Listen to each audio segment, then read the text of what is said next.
देख रहे काबू न्यूज, आपके साथ मैं हूं श्रुति श्रीवास्तव। महाराष्ट्र में राजनीतिक हवाएं बड़ी तेजी से बदल रही हैं। इन हवाओं की चपेट में सत्ताधारी दल शिवसेना तो है ही, साथ में महाविकास अघाड़ी को अस्थिर करने का भी पूरा रोड मैप तैयार कर लिया गया है।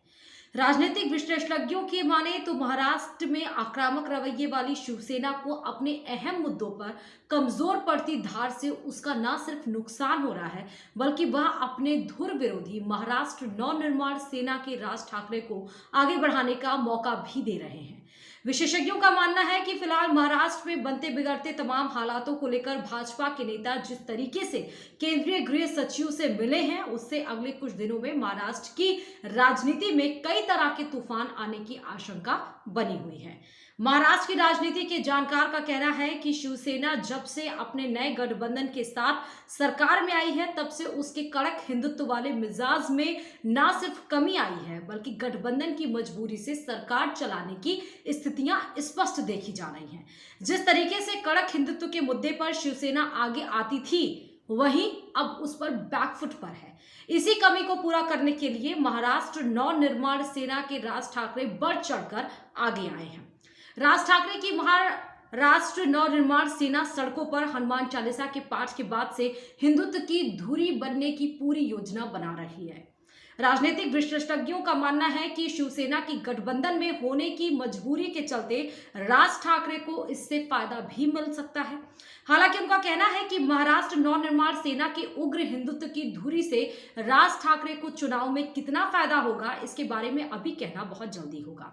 लेकिन उनका कहना है कि शिवसेना आरोप लगा रही है कि राज ठाकरे के माध्यम से भाजपा अपने हित साधने की कोशिश कर रही है।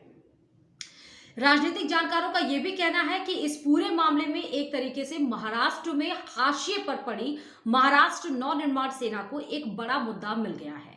जिस मुद्दे पर शिवसेना कभी राज्य में सबसे आगे हुआ करती थी, अब उसी मुद्दे पर एक बार फिर से महाराष्ट्र नवनिर्माण सेना आगे बढ़ने की तैयारी कर रही है।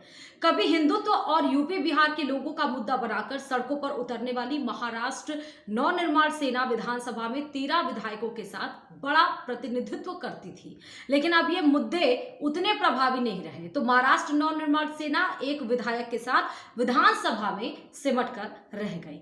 महाराष्ट्र के राजनीतिक मामलों के जानकार का कहना है कि राज ठाकरे को इस बात का बखूबी अंदाजा हो गया कि कड़क हिंदुत्व के मामले में शिवसेना पीछे हट रही है।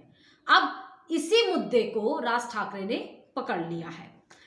इधर बीते कुछ दिनों से महाराष्ट्र में कानून व्यवस्था पर भाजपा ने सरकार को घेरना शुरू कर दिया है। शिवसेना के वरिष्ठ नेता बताते हैं कि भाजपा जानबूझकर ये सारा काम कर रही है। उनका यह भी कहना है कि भाजपा इस मामले में राज ठाकरे को मोहरा बनाकर अपने हित साध रही है। उक्त नेता का यह भी कहना है कि भाजपा के केंद्र में सत्तासीन होने के चलते ही महाराष्ट्र सरकार के नेताओं, मंत्रियों समेत उससे गठबंधन के नेताओं को परेशान किया जा रहा है। शिवसेना के उक्त नेता का कहना है कि भाजपा जिस तरीके से महाराष्ट्र में बदहाल कानून व्यवस्था के नाम पर राष्ट्रपति शासन लगाने की बात कर रही है, वह उसमें सफल नहीं हो सकेंगे। उक्त नेता कहते हैं कि उन्हें सूचना मिली है कि भाजपा मुंबई को केंद्र शासित प्रदेश बनाने की भी तैयारी कर रही है, लेकिन वह ऐसा होने नहीं देंगे। महाराष्ट्र भाजपा के एक वरिष्ठ नेता ने बताया कि किरीट सौम्या के ऊपर हुआ हमला बताता है कि महाराष्ट्र में कानून व्यवस्था पूरी तरीके से बदहाल हो चुकी है। पूर्व मुख्यमंत्री देवेंद्र फडणवीस ने तो यहां तक कह दिया कि अगर हनुमान चालीसा महाराष्ट्र में नहीं पढ़ी जाएगी तो क्या पाकिस्तान में पढ़ी जाएगी। भाजपा नेताओं का कहना है कि जिस तरीके से महाराष्ट्र सरकार ने राणा परिवार को जेल में डाला है, वह पूरी तरीके से अनैतिक है।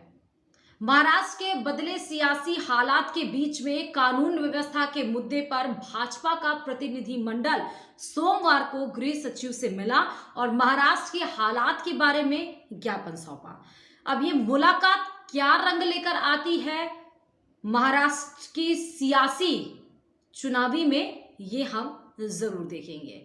वीडियो पसंद आए तो प्लीज चैनल को सब्सक्राइब करते जाइए। आप लोग सब्सक्राइब नहीं करते हैं, please do subscribe and yes do follow me on Twitter @JanoShruti। धन्यवाद।